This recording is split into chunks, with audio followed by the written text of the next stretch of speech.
আমিও রোদে তাপমাত্রা ডিম ফ্রাই করে ফেললাম। সবাই দেখি একটাই কাজ, শুধু ফেসবুকে দেখি চারদিকে শুধু সবাই ডিম ফ্রাই করে ফেলতেছে, আন্ডা ফ্রাই করতেছে, চিকেন ফ্রাই করতেছে। আমি একজন ব্লগার হয়ে যদি আপনাদেরকে একটা ডিম ফ্রাই করে না দেখাতে পারি রোদের তাপে, তাহলে কি কখনো হয় বলেন? তাহলে আজকে আমি চলে আসছি ডিম ফ্রাই করার জন্য। রোদের তাপে সবাই দেখি ছাদে বসে ডিম ফ্রাই করতেছে, বারান্দা থেকে ডিম ফ্রাই করতেছে, রাস্তা থেকে।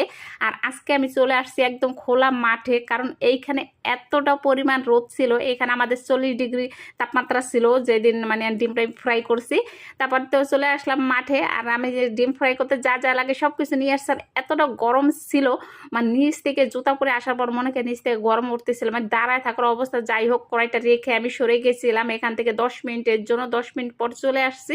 এখন পরিমাণ মতন আমি এখানে তেল দিয়ে দেবো। তেলটা দিয়ে দেখা যায় আমি আবার কিন্তু সরে যাবো এখান থেকে আবার 10 মিনিটের জন্য, যা তেলটা আমার গরম হয় তার জন্য এখান থেকে আমি সরে গেলাম।